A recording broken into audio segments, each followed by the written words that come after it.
Welcome, my name is Maria Elena Ferrer. Well, I'm here, you can see that my presentation has the name of Humanamente, that happened to be my personal project, which I've been using for 13 years, working with migratory mourning subjects in Spain and also here in the States. I'm also a member of the Human Rights Commission in Ulster County, and also work with Lillian, my friend here, for Westchester Medical Center. I'm in Health Alliance, the hospital in Kingston that is a member of Westchester Medical Center Health Network. And Lillian and I don't know how, we are the leads or the connection with the Hispanic community for all the programs that Westchester Medical Center is developing and creating for the Hispanic community. Among them, we have WMC Salud, that I don't know, Lillian, if you would like to say something about that. But we are reaching out to the communities.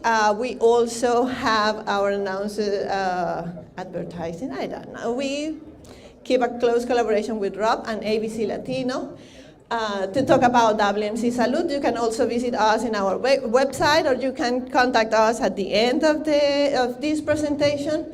And please feel free at any moment to interrupt me if you have a question, if you don't understand something, because as you may notice so far, English is not my first language.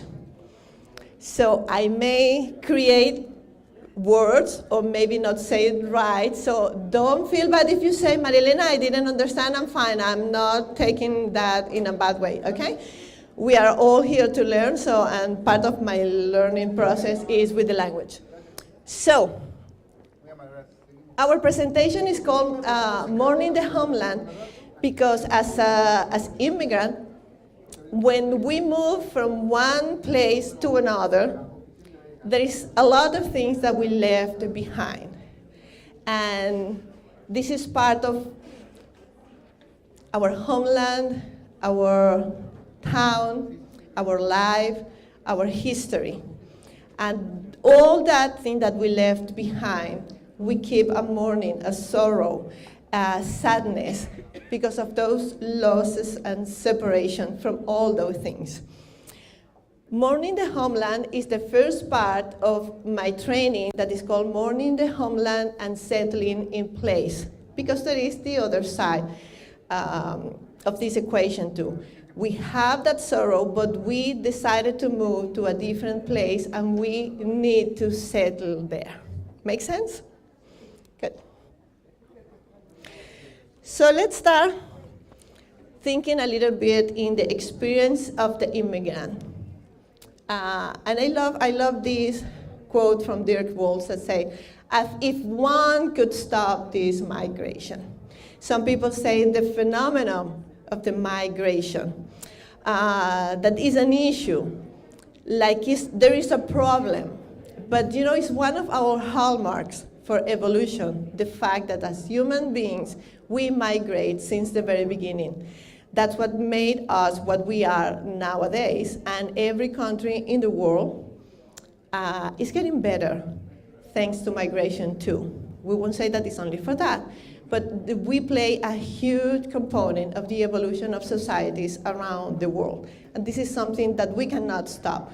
We can close borders, we can change laws, but definitely we cannot stop migration. And I would like to ask you, is it too noisy for you guys? No? How many of you consider yourself immigrant? You can raise the hand a little bit higher. Okay, thank you. So how many of you live in Poughkeepsie? Okay, great. What? How many of you work in Poughkeepsie? Okay. How many of you was born in Poughkeepsie?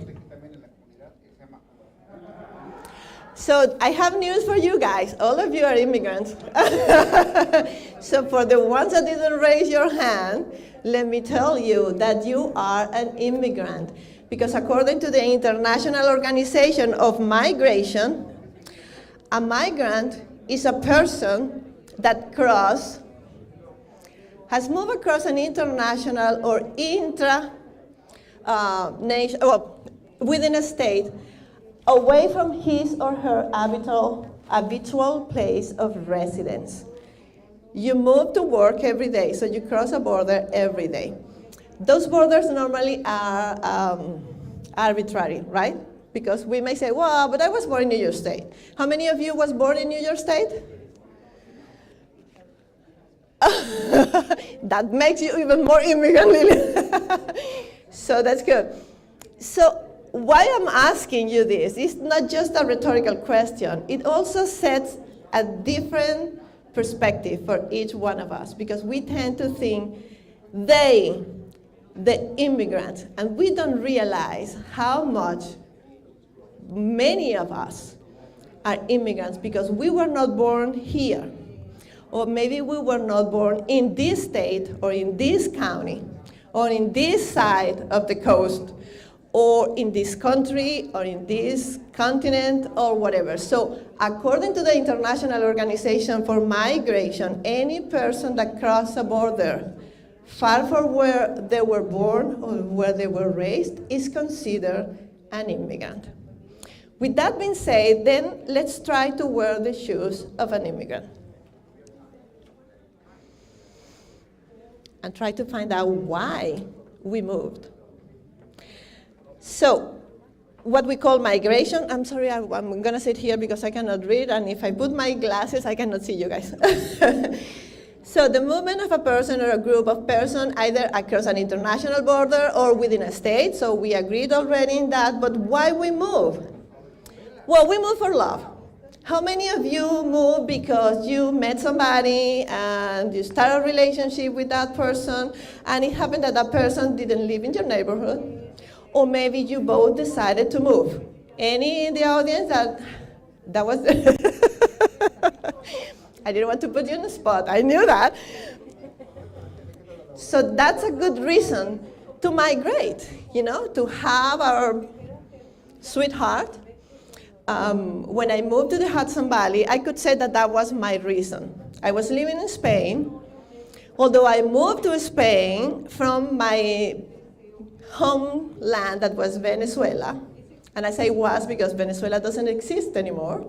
So I moved to Spain for a totally different reason. But living in Spain, I met my current husband that happened to live in Kingston, not in Poughkeepsie. So in Kingston. And when you live in a different country and you have an ocean between you, at least we couldn't sustain that. So we needed to make a decision, and I moved here.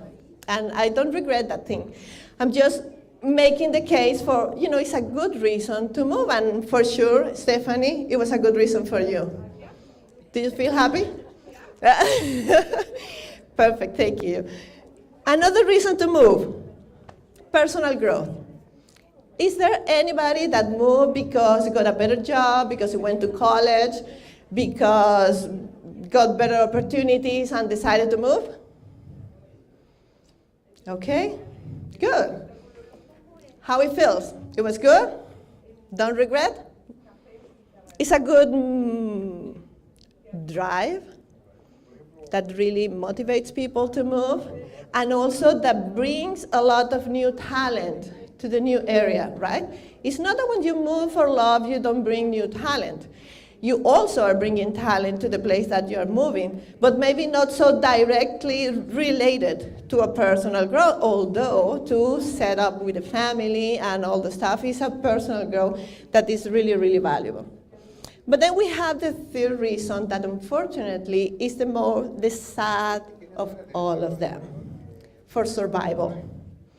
Unfortunately, we can say nowadays that the largest number of immigrants are moving because of survival.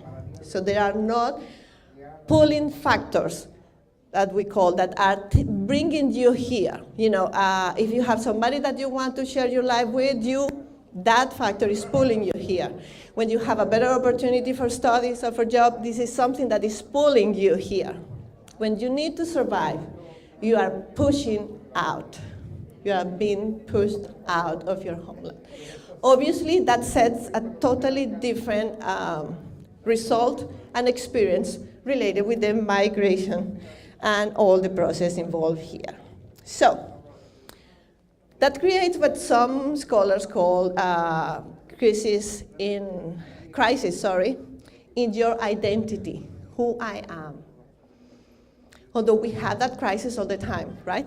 Every certain amount of year, people say, well, we have the crisis of the 20s, the crisis of the 30s, the crisis of the 40s, oh my God, the menopause. So whatever crisis is in our life, when we are teenagers and we are not adults, but we are not children, we have a lot of crises. But when we are having a migration in not so good condition, we have a crisis that is a little bit more complicated than the regular crisis that we have in our regular development. So, the transnational migration is the one that somehow drags more this crisis, obviously. If you were born in Pennsylvania and you moved to New York State, maybe that change is not so much. Or if you're coming from New Jersey, or I don't know, if you're coming from Michigan, maybe the change is a little bit bigger. Or if you're coming from California, anybody coming from California?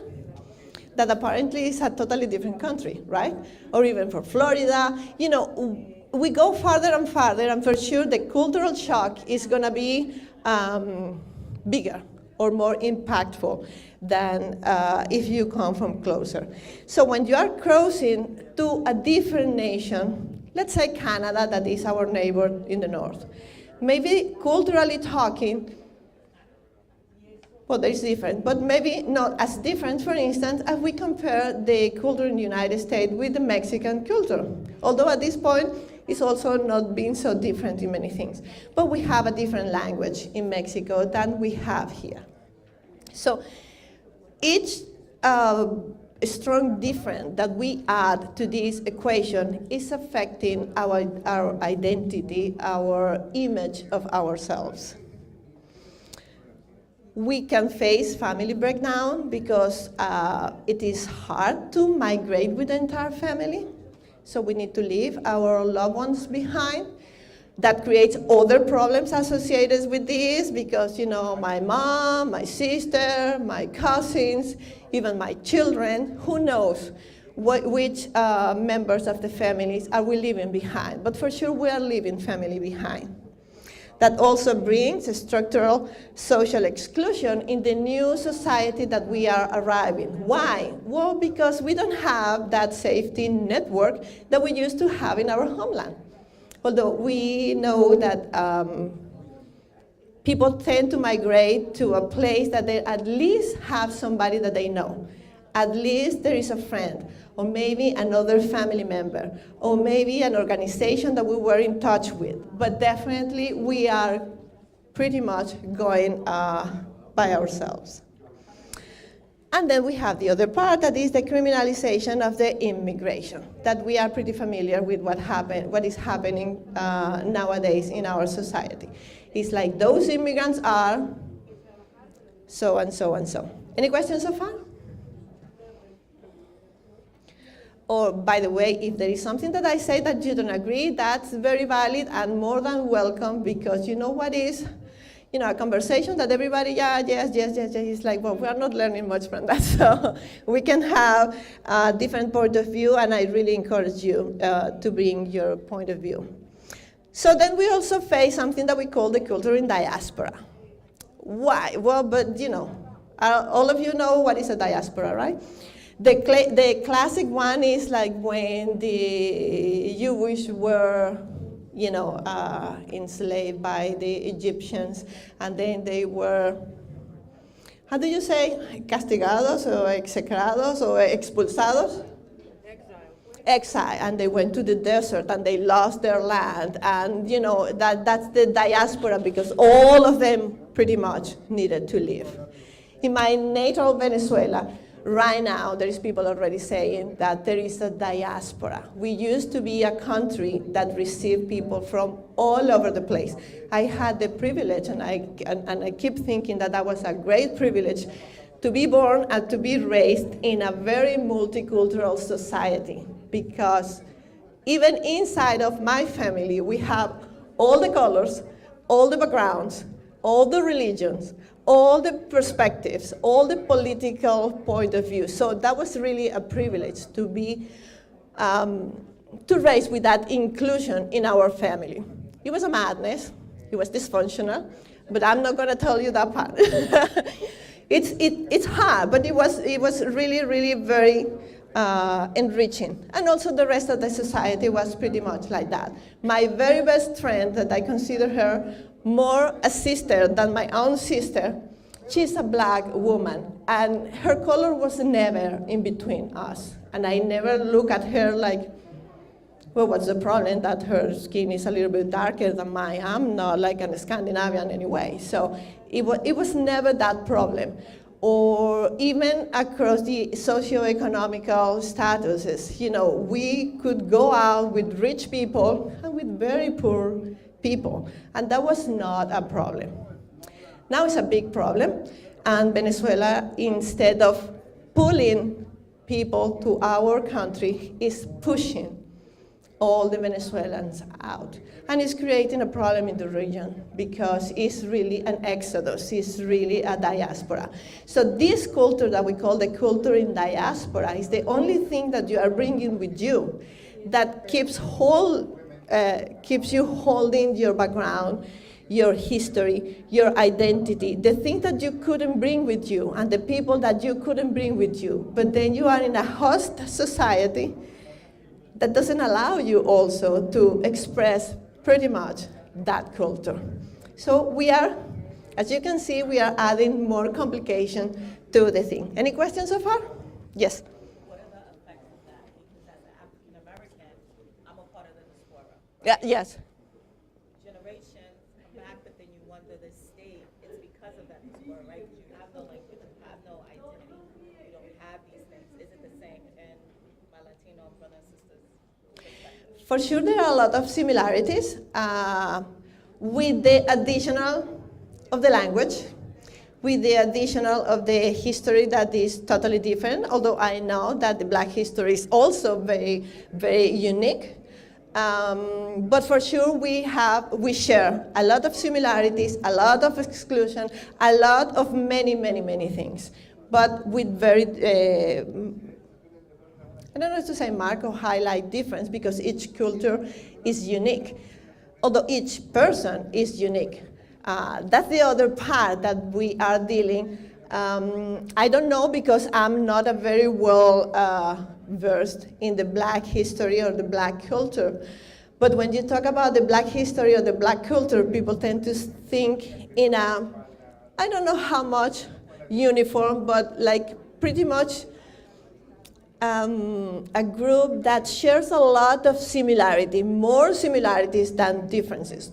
When we talk about the Latinos or the Hispanic, we are trying to put Latinos or Hispanic in something that eventually seems to be the same. And how many Hispanic Latinos we have here? Wilfredo, I'm sure that you can say that that's not the case with the Hispanic or Latino. It's not the same to be born in Venezuela than to be born in Colombia, although we are neighbors. It's not the same to be born in Argentina. It's not the same to be born in Dominican Republic. It's not the same to be born in Spain. But in this country, we tend to put Latinos and Hispanics in the same. And we are talking about a very, very, very diverse population within. So I don't know if that is the case too. It is the case. It is the case. If you're born in, say, the Bronx, but you have somebody who's born in the South, then you have somebody born in Jamaica, somebody born in Trinidad, they lump everybody together because of skin color, but it's not the same. But it's not the case, right? So I guess that we should join efforts to educate people, to educate people and say, it's not that there is anything wrong on that, but it's very misleading. Mostly because, and even within a nationality or a background or a geographical place that you were born, within a family, my sister, my blood sister, and I could not be more different. I had nothing to do with her lifestyle. It's not that it's bad, it's just that it's totally, totally different. If you see us, well, we look like alike, but just that. it's just that, the physical. So this culture in diaspora,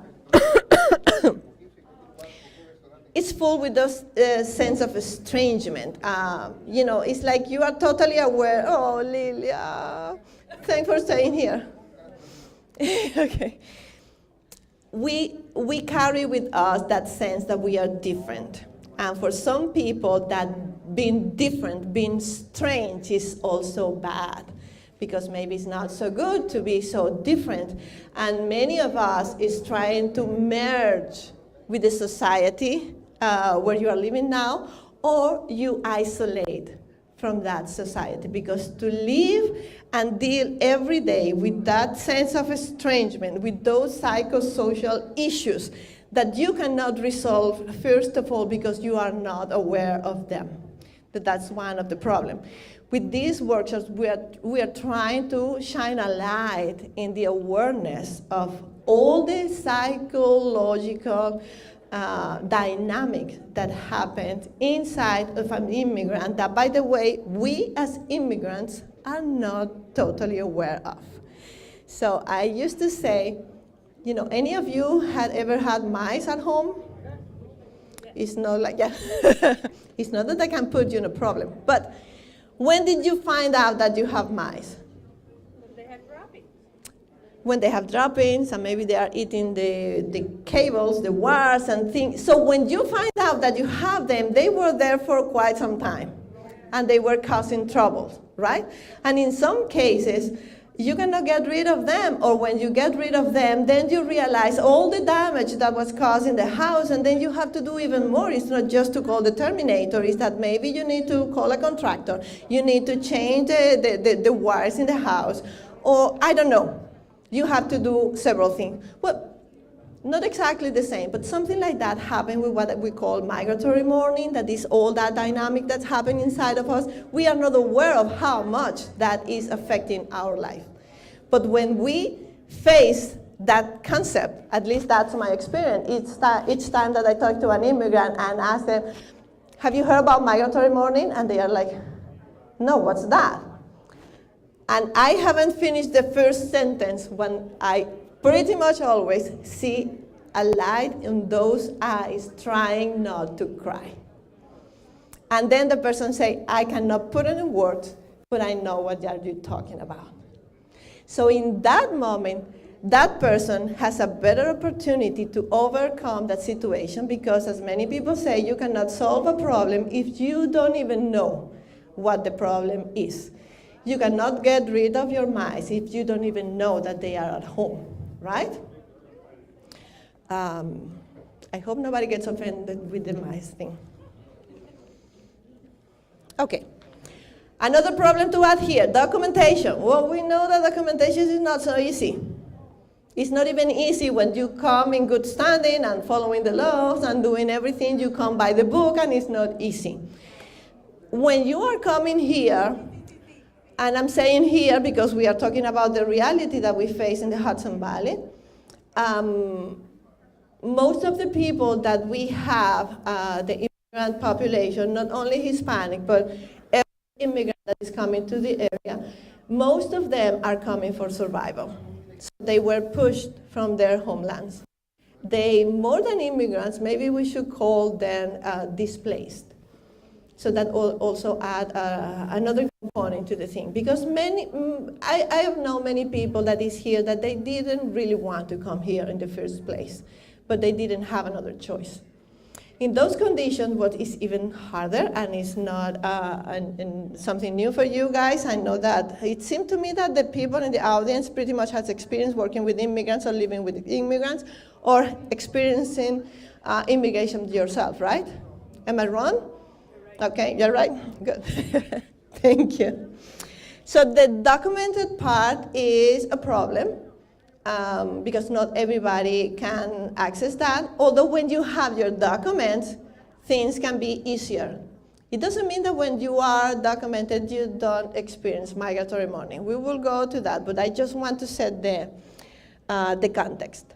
Then we have the population that had documents, but in jeopardy. Like, for instance, let's say our DACA kids. Somehow they have a document that is not a residence permit, but is a working permit that allows you at least to function in the light, not to be hidden yourself. But it's in jeopardy because it's not sure, we don't know what's going on, and also we have a lot of threats from the administration. I mean, that's a situation that you don't even know where you stand. When you have documents, at least, and by the way, if you only have a green card, you can be deported to, depending on what you do, right? But at least you have documents. You don't have the concern that if the police stops you for whatever reason they need to stop you, you can show a document and you may have another problem, but you are in good standing. When you are a DACA recipient or when you are on the working visa and then you are trying to change jobs, and you see that you cannot do that because your visa is attached to that employer, then you are in that situation. You don't know for how long you will be having that support with you. And then obviously we have the undocumented. When you are undocumented, pretty much you don't have rights. As a human rights commissioner, it's very hard for me to defend human rights in this society when our immigrant sisters and brothers are denied the basic human rights that every human has. In a particular I want to share this. Each time that I fill papers, applications, and whatever, something that I have faced in this country only, it's not that in Venezuela or in Spain they don't ask you for your background at some point. At some point. Not in every freaking paper that you have to fill that your ethnicity or your race. What's your problem? I remember the first time that I was asked, what is your ethnicity? That's none of your business, by the way. What does that have to do with what we're doing here? Your race, well, I'm a human being. And then people are like, well, you want problems, right? Because I keep getting in trouble because of that. That's the only race I was told. Humans, those different races that we have are social constructions. Even biologists say there is only one race, it's human beings, right? So I tend to put that on my application and then people get mad at me. Well, don't do that so much. But definitely, it is something that reminds you that discrimination. And I understand statistics, I understand that we need data. Even to help creating a more inclusive societies, we need that information. That's true, I agree with that. We need that data. But when you are in any of these categories that you feel in danger, to be reminded every single time that you fill a paper that you are not one of us, because that's the meta message. You are not one of us. It's hard to deal with. So that's part of that, our culture in diaspora, because all the thing gets too messed up. And I'm sorry that I have to go like a little bit quick because we don't have, somebody's checking the time, by the way? 10:22. Okay, so we have time. So, these numbers that I have here, and we were talking about data before, obviously we need data. And if I am not wrong, in 2011,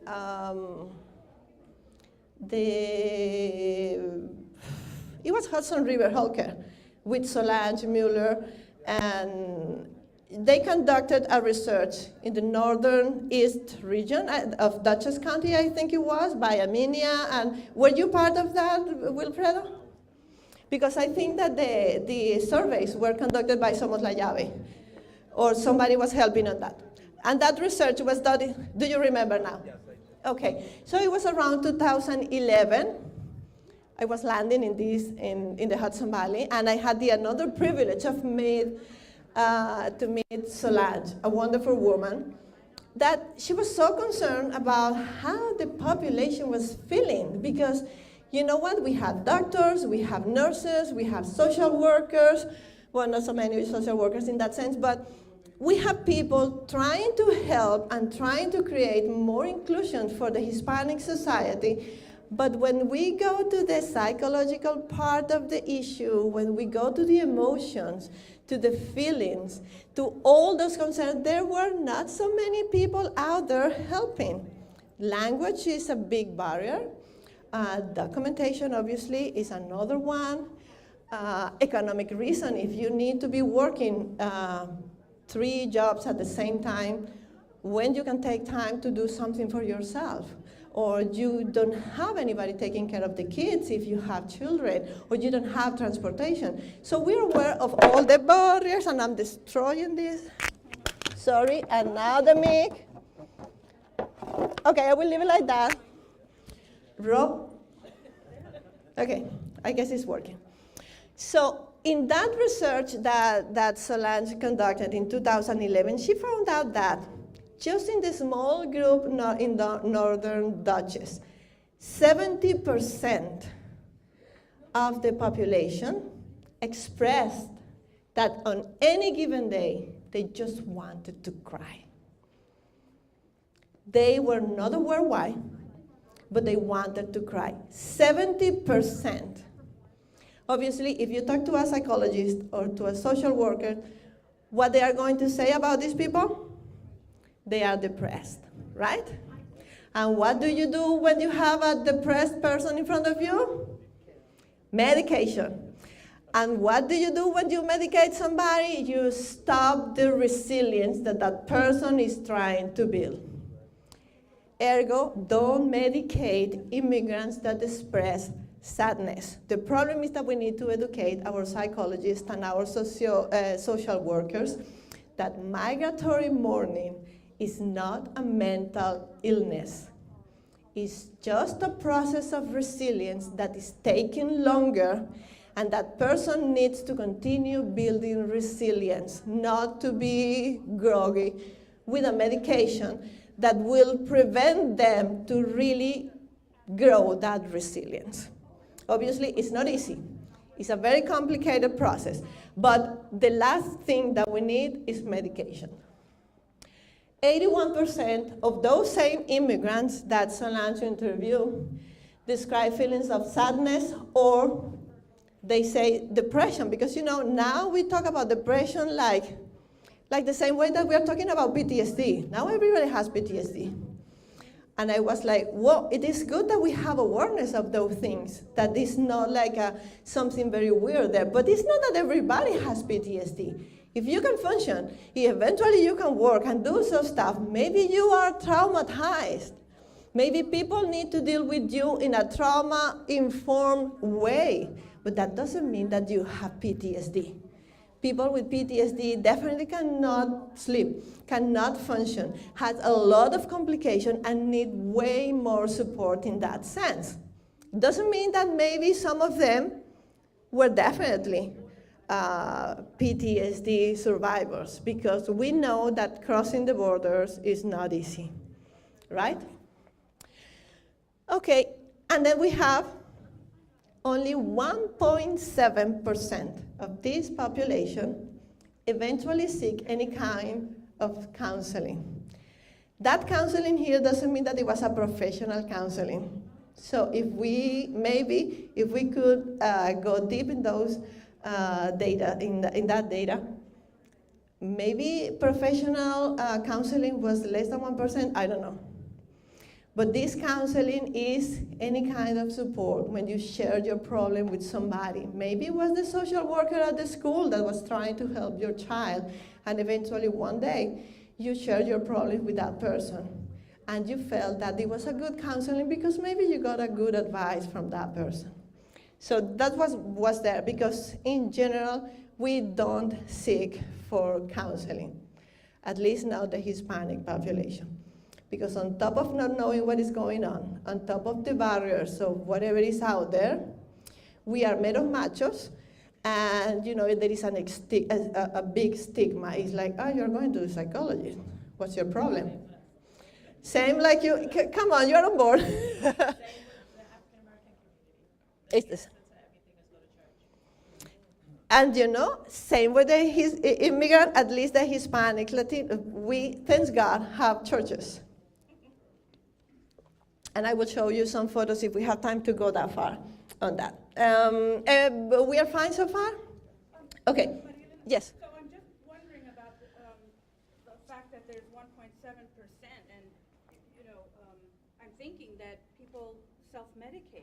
when they are, Yep.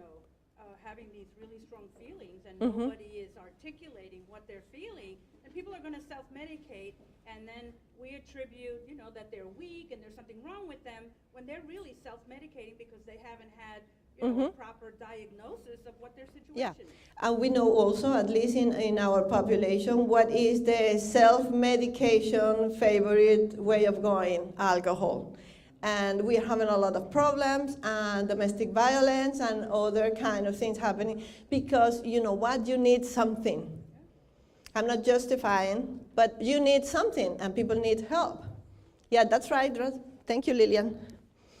So, okay, it changed. You can see this? Okay, let me see if I can use technology with this. Although maybe I shouldn't mess with this because, yeah, okay. So this curve represents somehow the process of migration. That's why I love to bring it even for an introductory workshop like this one. It gives us an idea, if we were not that kind of immigrants, it gives us an idea of what happened in the entire process for an immigrant that is coming for very far. I hope I won't destroy this. Okay, so here, the first half of this arc, we have the native socio-cultural environment. Let's say we are in our homeland, okay? The first dot here is our feelings of dissatisfaction, okay? We were born wherever we were born. We are there, we grow there. They're our best friends, our first love, our family, our loved ones. I don't think that there is any children that eventually thinking, oh, by the way, I want to become an immigrant. Or I want to leave my country, unless the situation is really like if you are a Syrian child, maybe you are thinking that at a very early age. But in regular circumstances, that doesn't happen until you definitely start dealing with the world out there and you realize that it was not Disneyland.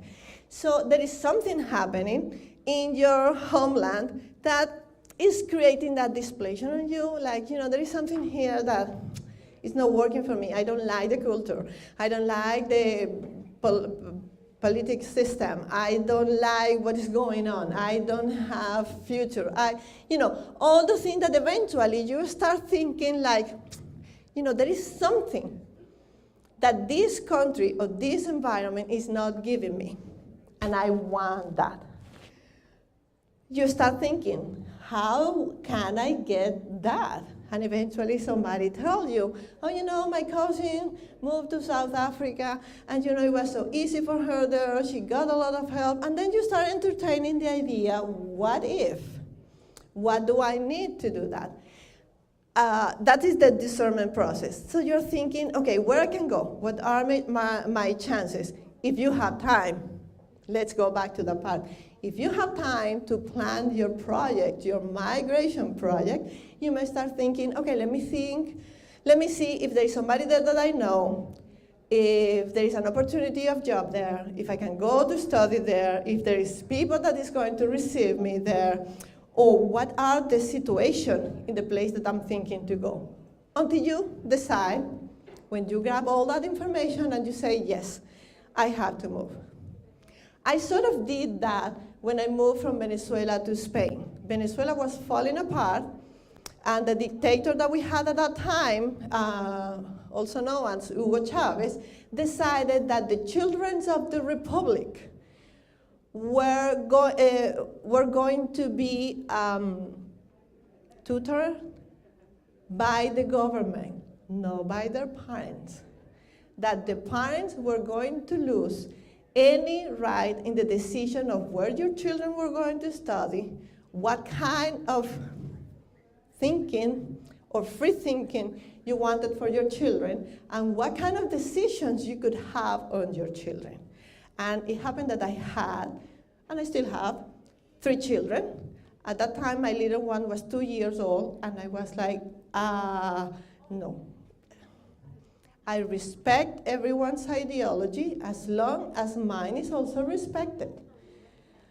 I don't agree with what you're doing, and we can see where the country went with that, and that was my point to, you need to move faster before this crazy guy comes to your house and say, your children are not your children anymore. That was my non-negotiable point. So I start all the process. Okay, where I can go? United States was in my list because I used to come here for trainings and stuff, and I was like, well, let's go there. No, there is no possibility there. I didn't want to go to Spain because, as any other Latin American country, our relation with Spain is not precisely the best. But happens that my family, half of my family, is Spaniard. My father is Spaniard. So I could decide to come here as an undocumented or overstay my visa or going to Spain in good standing. With 3 children, you go to Spain. So I went to Spain. Innocent myself that I thought, well, my father is a Spaniard, I'm a Spaniard by right. I just need to do the paperwork. It took me 3 years. I was an undocumented in Spain for 3 years. And everybody was telling me, oh, but you sooner or later will get your paperwork. I don't know if I was freaking out just because that was my personality. It was not fun. They were the 3 worst years of my life.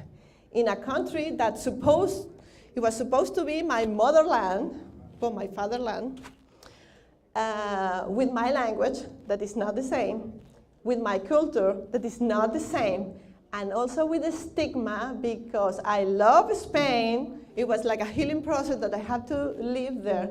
I love Spain and I feel Spaniard, but my brothers and sisters in Spain are very racist.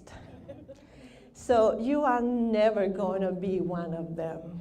And they make sure that I understood that message all the years that I lived there. I met very beautiful people that I love them and I keep contact because there is good and bad in everywhere you go. But as a society, the Spanish society tends to look at you, oh, that it's not that it's too different here, or with condescending. And they start talking to you like, like you have some problems. Do you want this or what? That doesn't help either.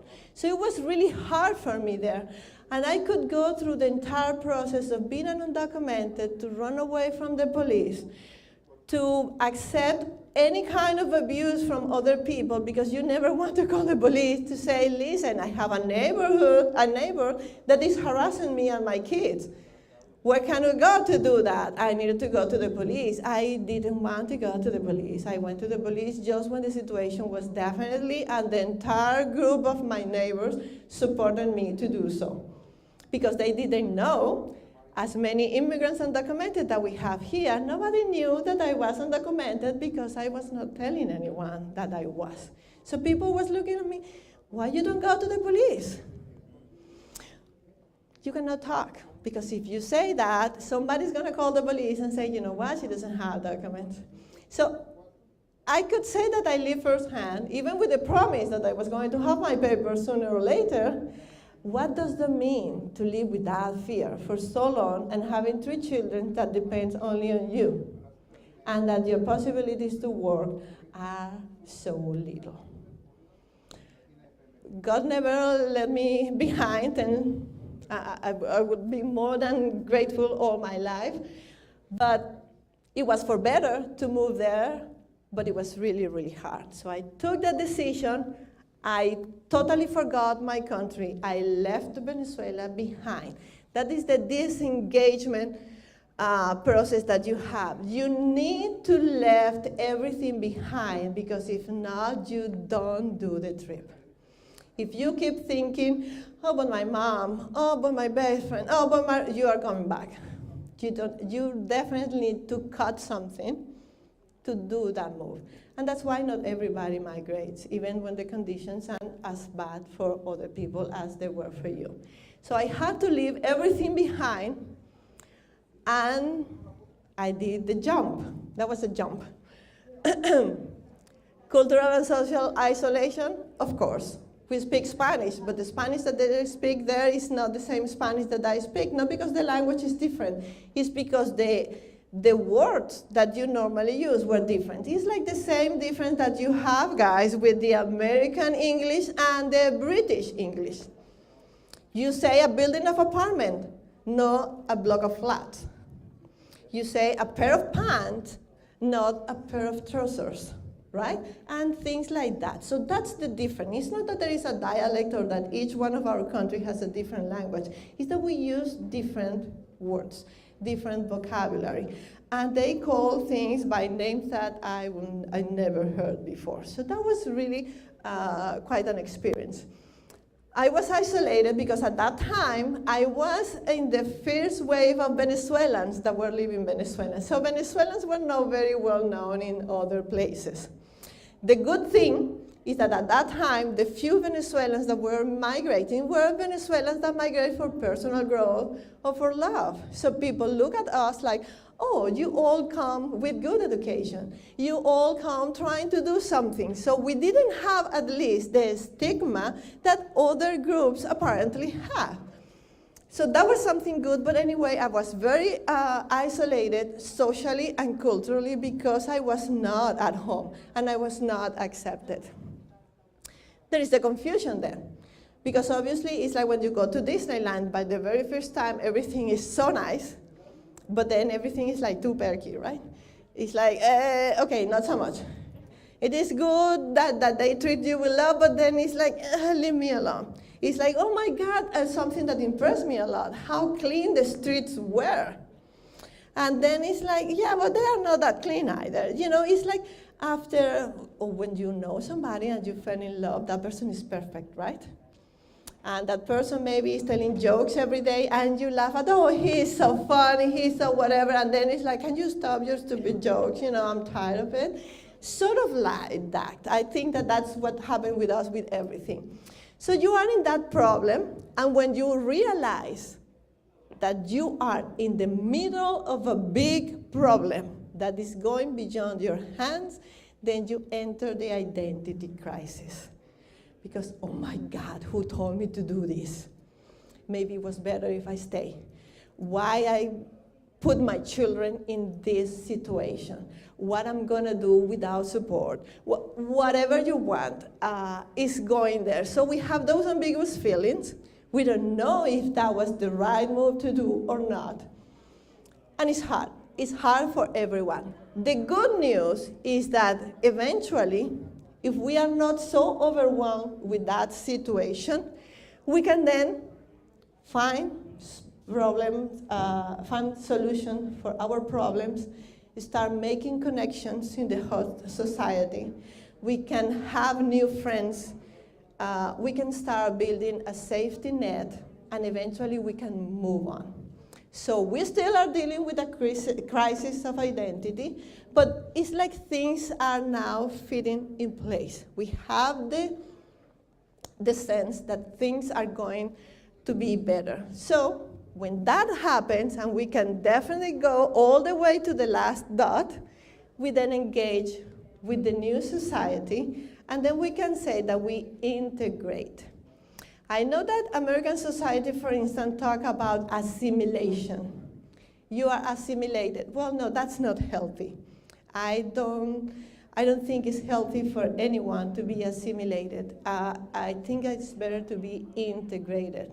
You keep your identity, you keep your background. You are growing, because as you can see, this is a growing process. You are resilient. You are not the same person that left your country. You are a totally different person, and hopefully for better. So you can definitely contribute to the society that you just move in, and you can integrate, you can take from that society, and you can give to that society. That's the perfect picture. So what you see here is the description of a perfect picture. Unfortunately, it doesn't happen like that. That last dot is like the holy grail for many people. This is something that you don't even know if you're gonna find it someday, because you get trapped precisely in that crisis of identity, and it's there, where we enter to talk about migratory mourning and the next condition. If migratory mourning is not elaborated, then we are talking about the Ulysses syndrome. I hope we can talk a little bit about that. Any questions so far? I need water. Are we okay on time? Yeah, sure. So, from the health point of view, how many years it should happen between point 1 or 0 to point 10? Point 10 meaning that you are integrated in the new society. Point 10 meaning that you are part of the society and you're being productive and happy and everything is going well. So it's like a period of time where we can say, okay, so this is going to happen and it's going to take me 10 years, 20 years, I don't know. It's a time.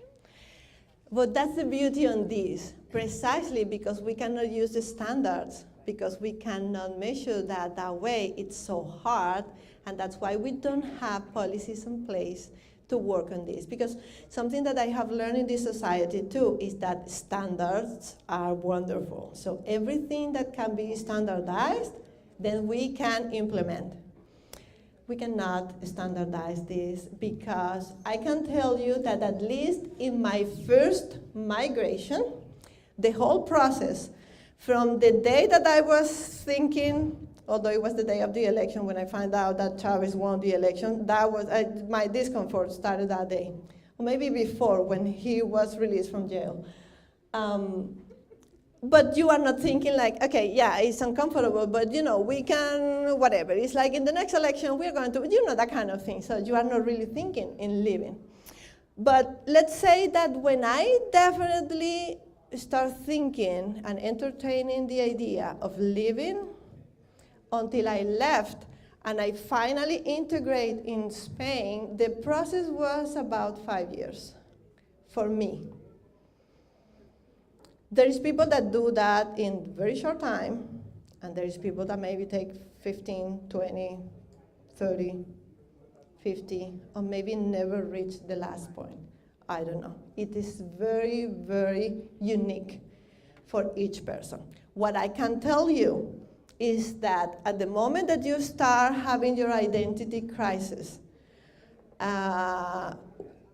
because we don't know how many years happened until you came here and you are now here and you are having that crisis, moving towards integration. If you cannot do that in 2 years, then you need a lot of support. But there is not a recipe for that. I would think that it's also not necessarily just a progression. You can go. We are going there. That's what I said. This is just exactly the idea process. Yes, Gabriela. Yeah. So, but then would you agree that, as you mentioned, she asked a very good question relating on how long the process, but it could be also different because now many of us that we've been here for so long, our parents come to visit, and sometimes if they are alone in their countries, we bring them here. So that would be a probably different dynamic because the parents already really, really graduated, and sometimes they are forced in a way because of the love of us as children to be here just to support us. But would they go? They might feel something similar. They might experience their own migratory mourning, even, and as I said before, let's say that you are moving because you won the lottery, you could get papers, you have a beautiful house, wonderful people, you decide to move, nothing can be better than that, right? You still have migratory mourning because you are leaving part of your history behind. So. And also, then we have to go for the more psychological aspect of this. What are those factors that you are bringing? Your vulnerabilities and your stressors that are very particular for each one. So we can have the very same experience happening exactly the same and react totally different. And I can overcome, and maybe you're not, or you can overcome, and I'm still in a big drama. So we are human beings, we are not machines. So that makes the situation very, very unique, very, very particular. And I understand that's why worldwide it's really, really hard to deal with this. So people decide to put resources in something that you can show a table, that you can show a standard. Oh, this is evidence-based. Yes, all the time it's good. But the evidence base of this is case by case. So it is hard for us to build a case. Yes? Do you find the reason, so if someone chooses to leave, right, and decide like they're gonna get married or they fell in love, a positive reason that they're leaving versus, so their means to identify and stuff like that comes quicker versus somebody who's forced out. It might be. They're leaving for a negative reason, and they really don't want to, but they feel they have to. It'll take them a longer time because they didn't really choose to leave. Yeah, we can definitely have that. I don't know if to call it speculation, but we can definitely expect that because it makes sense. Obviously, the more protective factors that you're bringing with you, the less the pain or the duration of the pain. But the most stressors that you have complicate the process. And that's why I mentioned before the Ulysses syndrome is when the situation is so overwhelming in that moment, then that crisis then cross the line to the mental health issue. That person definitely needs psychiatric intervention. The other problem is that the DSM-5, I think we are with the DSM-5 right now, it doesn't include this much, although there is a part for the transcultural psychiatrists. So there is hope. I hope, that maybe the DSM-6 or 7 will definitely have this included because we cannot continue denying the thing. Indeed, the World Psychiatrists Association in 2010 already considered the study of this one of their priorities, and that was in 2010. But you know, we are very slow in those incorporations of things. Indeed, in the United States, as far as I know, people working with migratory mourning is only Berkeley, the University of Berkeley, Xochitl Castañeda, with the Iniciativa de las Américas, and in this side of the coast. People is starting to learn. People is starting to look for. I also have the dissertation of a PhD candidate based on migratory mourning, and that was done in Adelphi. And I was like, they are getting, you know, that excitement, as you say, is getting closer. That's what we need. The more, the merrier. The more noise we do with this, the more people start, you know, thinking of that. A good friend of mine, Charlie, she's a social worker. She's a how do you say, clinician? Licensed clinician social worker, but this is the entire alphabet after that. She just finished her license, her master with, what is the name? Fordham. That is a very reputed thing. She came to my training that we did last year, and she was like, why they are not giving that to us? And she went to Fordham and said, guys, why you are missing this? And people were like, what are you talking about? About this, we should have this here. And they were like, it was the very first time that they heard about that. But she was making noise, and I will be more than grateful with her too, because she is giving that. So each time that we start talking about this, people start thinking like, maybe we should look at that more seriously. So, because people is having bad times, but we need to train people to understand that there is not a recipe. You cannot have the same expectation for everyone. So it's hard. It's hard to justify. It's hard to make the case. It's hard to have the case, but we are doing it. More countries are joining this initiative too, and Berkeley, well, everybody knows Berkeley, at least, is a very reputed institution. They are doing an amazing work for more than 20 years, and we just learn about them. So obviously, we need to do a lot. Any more questions for this? Yes? Actually, I'm just wondering where this conceptual model was developed and how long the work has been happening. So it sounds like it started internationally. Yeah, Gelacia Marquez is a Cuban psychiatrist, and she put that together. And as you can see, it's for Hispanic families, because also that's the other thing. Asians have a different process. So the thing is not only hard to understand, but also cultural effect. The way that we have those dynamics can be different. This is trying to create a standard. It's not the standard, but it's trying to create a standard in Hispanic families. And I'm working with Hispanic families for a very obvious reason. First, I arrived to this country not knowing English, so with who I can talk to? With to the Hispanics.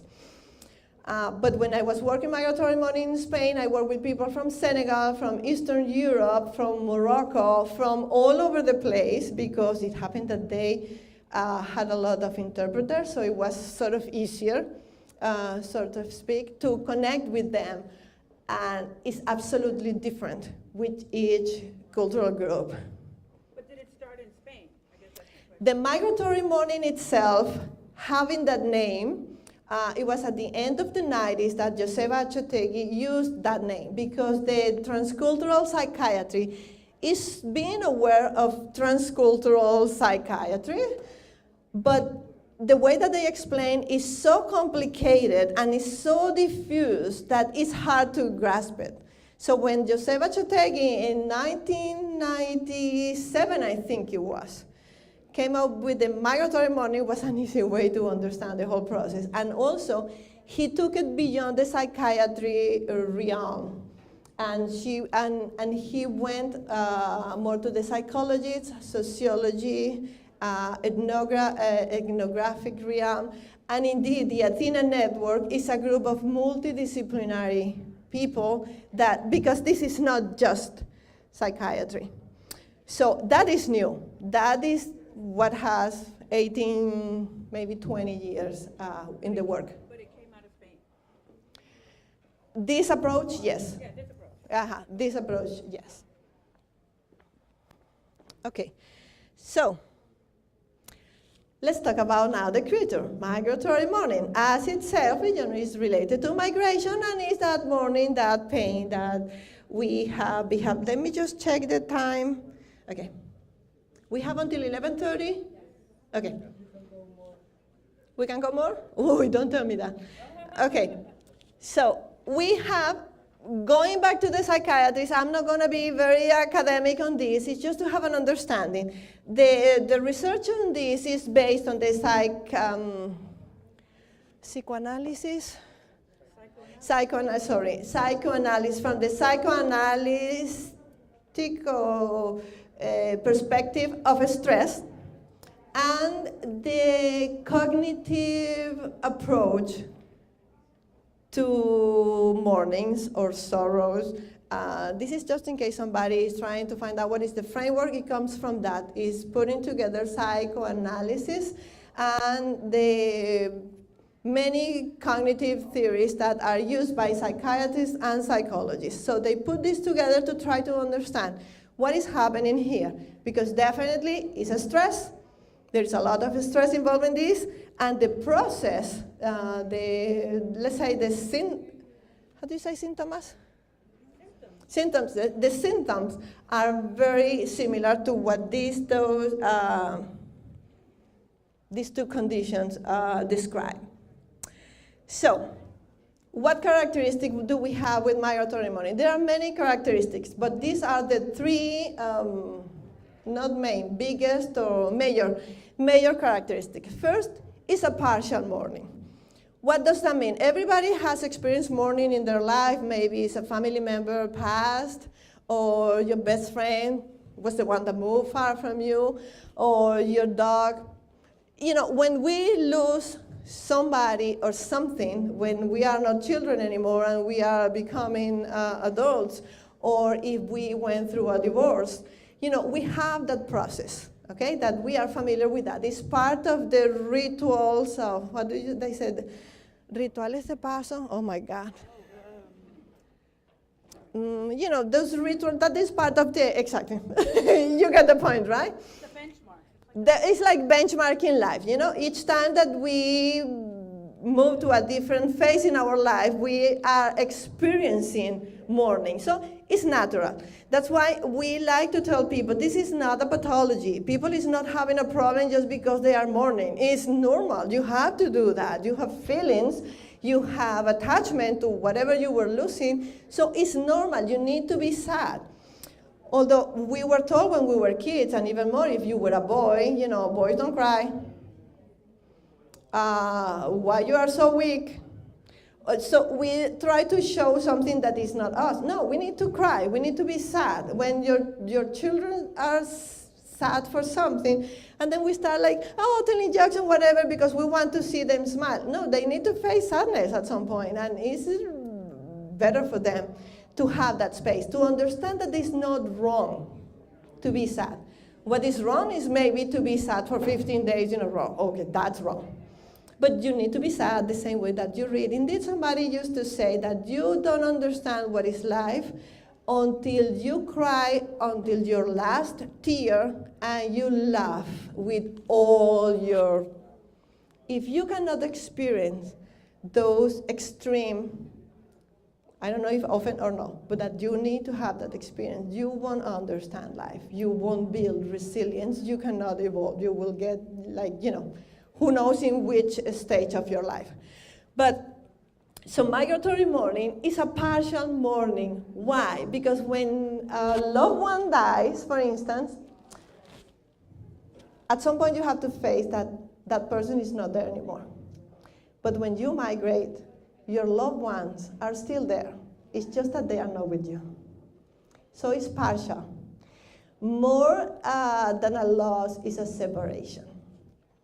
And that's what makes it partial. So it's like you are in between. You cannot elaborate totally the mourning because the object of your mourning hasn't disappeared. Make sense? It's kind of like getting divorced, like breaking up with the boyfriend or girlfriend or whatever. The person is still there. It's the same. Exactly. But if it's you who wants to get rid of him, you are so, Relieved. right, relieved. Exactly. Sometimes. Sometimes. But even though, exactly, you have to live your process, right? It's part of life. And it's good. That's a very good example. It's as partial as that. The thing is that on top of being a partial mourning, it's a mourning that is recurrent. That maybe with a boyfriend can happen too. Oh, I was feeling happy after 3 months, and I was like, oh, I got over it, that's good. And eventually you listen the song that was your love song, and you start crying like crazy, and you realize, oh, I'm still mourning. So it can be recurrent too. So we can understand a little bit what it is. But then we have the third one. It's a multiple. It was not just my boyfriend. It was not just my house. It was not just my language. It was not just my homeland. It was not just my food. It was not just my children. So, and then the list goes on and on. So multiply the partiality and the recurrency of so many things at the same time. And on top of that, living with the barriers that the host society impose on you. You need to be a superhuman. And that's something that José Bachotegui used to say. Immigrants are superhuman if they survive.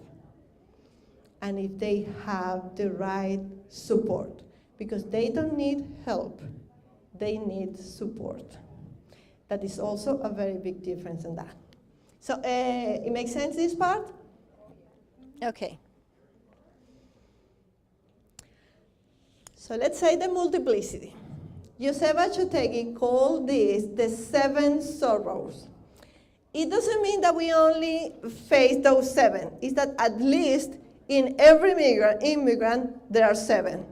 There is people that have 8, 9, 10, 11, 12, and keep going. But minimum, there are 7. Obviously, the family and beloved ones, because even in the best conditions, you cannot drag everyone with you. Even having the money, even having the best conditions, they may decide not to go, so you cannot force them, right? So it's gonna be a separation from your family and your loved ones, your best friends, your neighbors, the people that, that is meaningful in your life. The language. As I said before, even if you move to a country that it's supposed to speak your language, you will find language barriers in that place because the culture, the use, the customs, and the, the idioms are very different. For instance, in Kingston, we are now in the campaign Paint the Town Yellow. Yellow. I was told that I have to make emphasis in the U because people are thinking in yellow that they are not, it's not yellow, it's yellow. And you know what? For many people, that's so fun. I don't get it. What does paint the town mean? It doesn't make any sense to me. So this poor guy is explaining to me, what does that mean to paint the town? Apparently it used to be paint the town red. That means to go out and have fun and whatever. So I was like, well, paint the town yellow. Okay, yeah, let's paint the town yellow. So that kind of thing, that this is a silly comment, but when those silly comments go to things that maybe are more important, you don't notice because it's that little mouse that is just eroding something inside, but you are not totally aware because it was not big enough for you to realize, oh, what is this? It's just keep going, and keep going. So the language is pretty much always there. The culture, obviously, even when you move from one neighborhood to another, the culture is totally different. Well, you imagine if you are moving from a totally different country. Obviously, the culture is absolutely different. The homeland. And when Joseba Chutegui talks about the homeland, he really talks about the landscape. It's just that in other workshops, I was putting landscape, and people were thinking in the work that you do in your, no, it's not that. It doesn't refer to that. So I've been trying to do some adaptations to the inputs that I have from our workshops. So that landscape that is your motherland or your fatherland or whatever you want to call it, it seems that doesn't affect, but affect. So I will share with you my experience. I usually put me as a case because I don't want to violate any confidentiality that people have shared with me. Although sometimes I say if I share the scene, I don't share the sinner. And if I talk about the sinner, I don't share the sin. So at least I keep some sort of confidentiality there. But when I moved from Venezuela, I was born and raised in Caracas. Any of you ever visited Caracas? No. Okay. Caracas is a valley surrounded by very tall mountains. But the taller of all of them is the one that faces north. So everyone in Caracas, when you go to the street, if you have problems finding location, you just look to the tallest of those mountains and you know that's the north. Oh, I have to go this way. But that is so natural in us that we are not really aware that we all do that, more or less. When I moved to Spain, I went to Valencia. Any of you have been in Valencia? Okay. Valencia is like this. And it's not green, it's yellow. It's very desertic. It looks like the Sahara is already taking over the Iberian Peninsula. Yeah, it's getting more and more over the Mediterranean. So it was like you say, like, oh, it's totally different. The kind of building that they build, normally they have 4 or 5 stories, no more than that. You don't find tall buildings in Valencia. They, it's, for them, like a skyscraper is maybe 8 stories tall, something like that.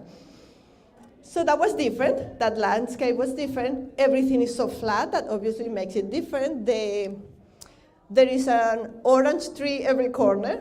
That's sort of cool. I like it. You cannot eat those. It's that kind of orange that you better don't eat it because they are so bitter.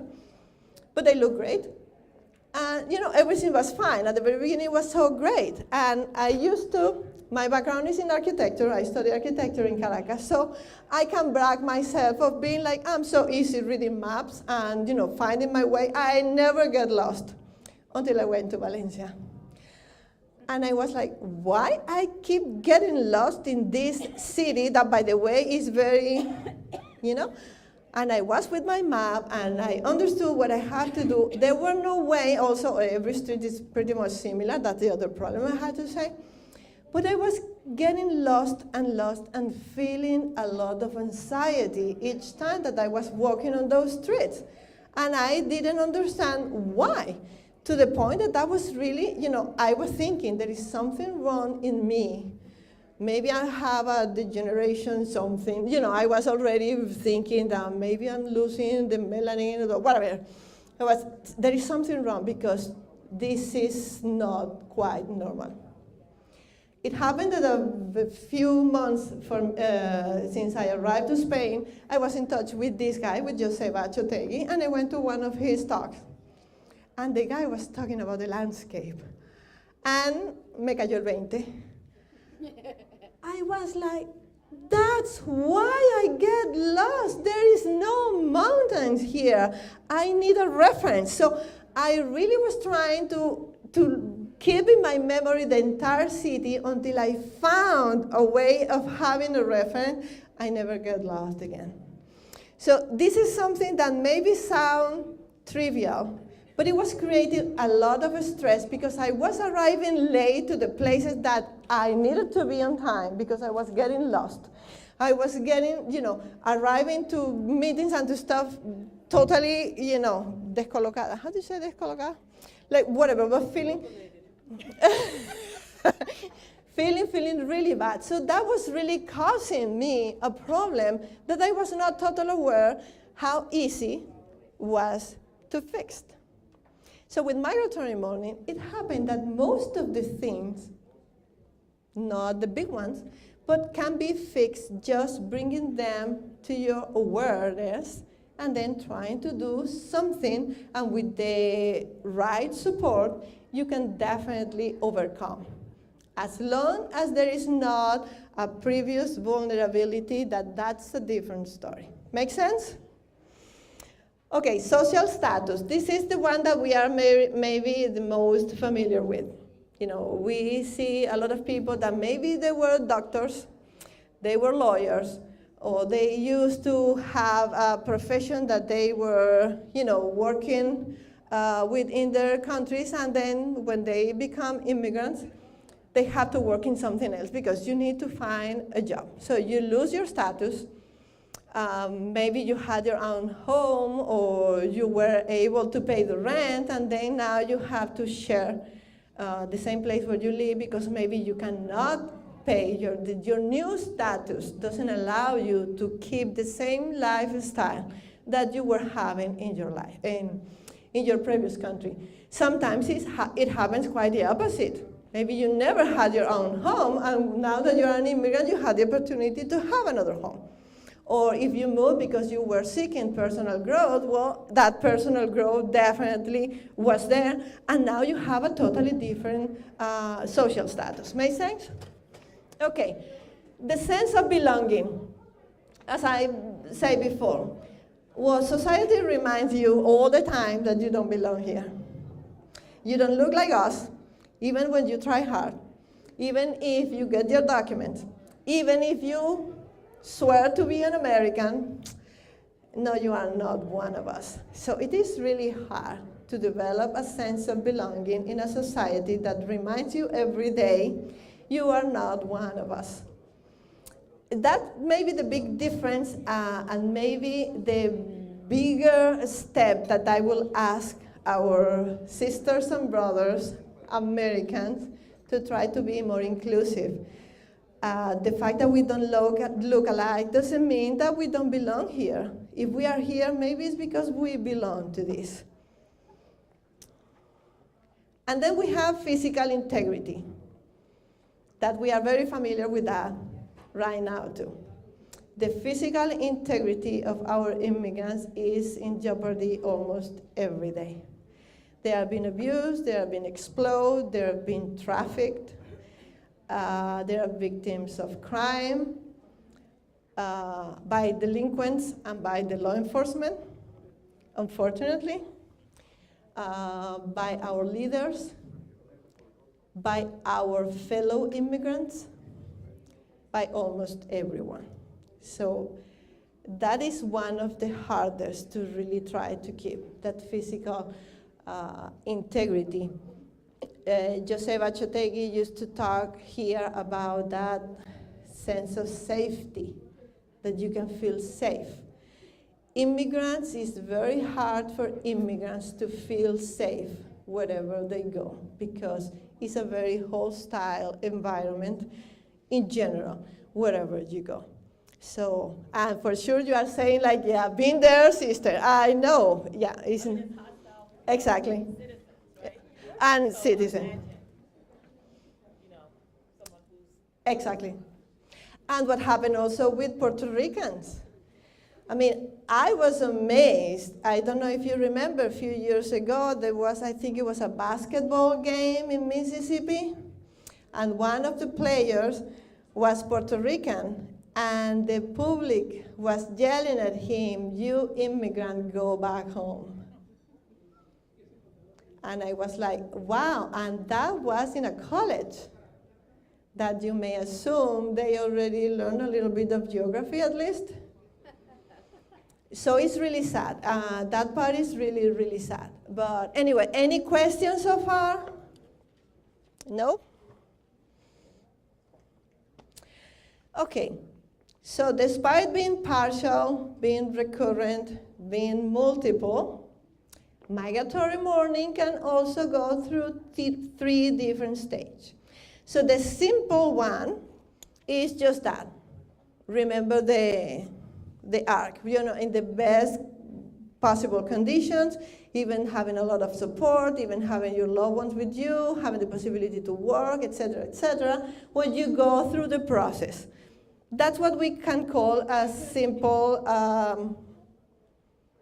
it's not a presentation, but experience. You are experiencing a simple migratory mourning. It's like just every now and then, oh, my mom was there, I'm missing whatever. I'm missing queso guayanés. There is no way that I can get queso guayanés here. Come on, guys, please, somebody, bring me queso guayanés. In the city, there are 2 places that have queso guayanés, and of course, that's gold for me. It's just a type of cheese that I love so much. And I didn't realize how much I love it until, that thing that you don't know what is important for you until you lose it. Those simple things that you lose. Okay, so in that sense, we can talk about the migratory mourning as a simple situation. It's just part of life. You don't need to seek for support in this case. You just need to have a regular life with friends, with loved ones, with situations that, maybe you cannot get the job that you want, but you got a job. Maybe this is not your dream house, but you have a safe place to live. Maybe you cannot bring your family with you, but you are in constant communication with them. Or if you are lucky enough, you can go back every now and then to visit. That we know is not always possible. But you have that. In that case, we could talk about nostalgia. So people say like, oh, that's not migratory mourning, this is just nostalgia. You have a homesickness. Well, who doesn't have homesickness? Well, if you are in the simple stage, you could, although it's not appropriate, but you could say that it's some sort of homesickness because you are missing those things, but you can work. You can still laugh, you function, you can be integrated in society, and maybe that sadness, because we know that it comes and goes, eventually each time that comes is not that strong. So then you know that you are healing, that you are developing resilience. And also when you see that the balance of what you have to leave behind is less than what you are gaining. When the balance is positive. So obviously you have those little things, but you can function. Then we have the more complex situation. Here is when we recommend people, then we should start doing some sort of intervention.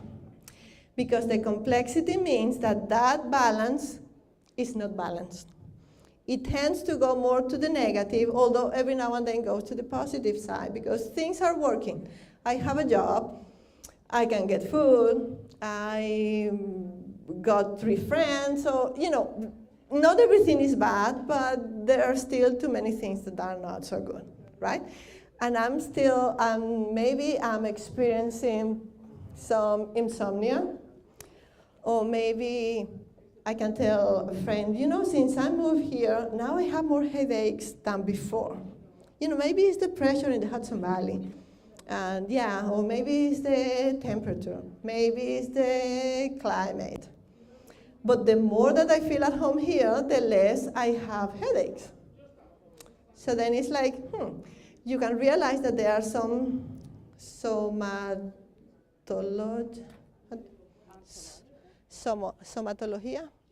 somatizando, somatic. Anybody is familiar with that when you have some psychosomatic thing? How do you call that thing?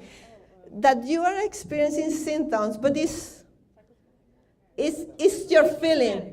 It's psychosomatic, exactly. So you start like, I don't know how. Somatizando, we say in my town.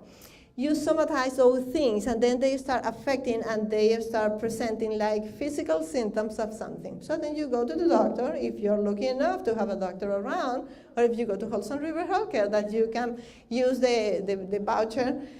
If you don't have insurance, I'm very familiar with that program because I've been working with them.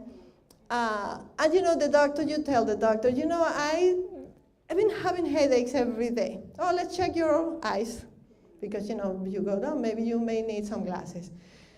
Maybe your vision is okay, but there are some people that still tell you, let's get a pair of glasses just in case. Or, well, take an Advil or a Tylenol or something. But I keep having those headaches. Well, let's do a scan if you have insurance then, because then you need insurance for that. And maybe you can go to things and then, you know what, this guy is hypochondriac or something like that because there is nothing there. That can happen. Or you cannot sleep. Well, take melatonin if you don't want to take any strong pill. But, when you realize that there are many of those things that apparently are not connected, and you are an immigrant, I will ask the provider, consider this. It may be totally a different situation, but keep this in your radar. That's perfect. Thank you, Eve. So that's the complex thing. You start having those symptoms. Or maybe, you are not working as much as you normally work because you can tell that something is not quite right. That is when it's complex. You want to cry more often than before, and it happened that you can talk to your mom in the phone. You are so excited, but immediately you hang up, you start crying like crazy. Or you don't want to go to Facebook because in my case, I have 2 children living still in Europe. For me, Facebook is like, thank God we have Facebook because I can check with them all the time. But there is people that Facebook reminds them what they don't have. So you see, another different. Not everybody reacts the same. Or when you have a Skype conversation with somebody, you are crying and crying and crying because you cannot touch them. So I understand that can be very different with people. In that case, what we do is we develop a program called Community Intervention Program. It's just to create a support network for immigrants. Like the kinship groups that Catholic Charity has, like for sure activities that Hudson River Healthcare, I know they have, like I'm sure also the family of Woodstock tries to provide more like an intuitively support. Or we just go to the store that I know that the store sells my things. And, we instinctively look for that support network. So we can start dealing with this, but we may need to have a facilitator to prevent the situation to go to the extreme case. What is the extreme case? The good thing with the extreme case is that it's so extreme that it's not that common. So apparently, it's only 3 or 5%, although it's a lot when you multiply that for millions of immigrants, but it's around 2 or 3% of the immigrant population that really cross that line. When we cross that line, we need definitely a professional. but we need a professional that knows about this. The problem is we have professionals, but they don't know about this. So they don't have this on the radar. And the interventions that they use are the normal interventions that obviously they know. Oh, we have it here, anxiety with depression, with whatever, and maybe people start being more disassociated and, whatever. We put a label on that, you get the medication, and who knows what happened. The problem is not really addressed. So we don't have many research in that sense here because I'm not a psychiatrist. I cannot work with that population because the same way that I'm aware of what I know, I'm very aware of what I don't know. And I tend to tell people I'm not going to open a process that I'm not sure I'm going to close. And even though psychiatrists that may not know about this intervene with somebody, at least they know what they are doing in what they do. But the worst that we could do is to start experimenting with people in these situations. So I will prefer to keep them with whatever we have now. So we need to be very, very responsible on this subject too. Because then we can have psychotic presentation. Things can be very, very ugly. Any questions so far? No? Guys, you're understanding everything. That's great, even with my English. Thank you. Okay, so that complex level, we are wrapping up. That complex level is what I said before, is the Ulysses syndrome. This is also named by Joseba Chotegui, that is the psychiatrist. He has like 30 years of experience working with immigrants and refugees at the Hospital Sant Pere Claver in Barcelona. So you can imagine, with all the crisis in Europe of all the migrants, it's very complex out there. So he used the name Ulysses. Do you remember the Iliada? In English, is Iliada too? La Iliada, right? Homer, did you read that in high school? Okay, so Ulysses was this guy that, he was, everything went wrong with him, the poor guy. So, and at some point he was asked by his name. I think it was Polysemo who asked him, "What's your name?" Because the guy was so desperate. He was going to jump from the, it's like everything went wrong. He couldn't find his island. He wanted to go back home. He was an immigrant. And then he was asked, "What's your name?" Because, he was looking for people. "Well, give me your name. Maybe I can help you find your people." And he said, "My name is nobody, because everybody tells me no one. I'm no one." That's the reality of many of our immigrants. They are nobodies. They know. By the way, I didn't bring today an article that we wrote several years ago with another doctor, Dr. Carvalho. He's the director of Migrant Policy Institute or something like that in Switzerland. And the guy used to say, listen, every immigrant knows that they are not welcome. There is no country in the world that can survive without immigrants, and they know it, but they will never say that to the immigrants because obviously you cannot tell that. So he said, I understand that we may not want you to stay, but as long as you stay with us, why we need to make their life miserable? So why we cannot work together?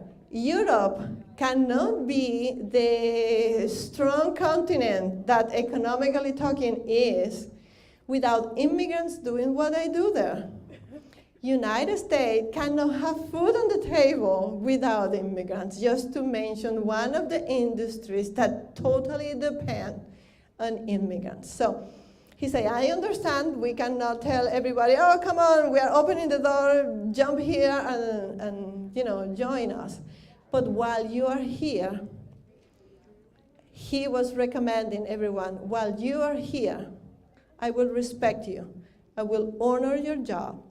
I will try to treat you as myself. Even if I cannot do it totally, I will do my best. So I think that is not so much to ask for everyone, because we definitely feel like no one when things doesn't work. Even if you're not an immigrant and nothing works in your life and people, like cross over you, you feel like nobody. Okay, and the last thing before Rob makes signs again. Oh, he's there. The last thing that I wanted to share with you is, this is the screening. We love in America, I've been working in the healthcare industry for a few years already, and I know that we love to have a screening tool, right? There is nothing as good as that, because I don't need to think too much of what's going on. I just run the screening, okay, take that door, or take the other door, or take this door, right? And that's good. That's good. It's something that I was not used to, but it has a beauty on it. So this is still a work in progress. This is the version that we have for 2016. We are still working in the new version because there are still, as I said before, it's a work in progress.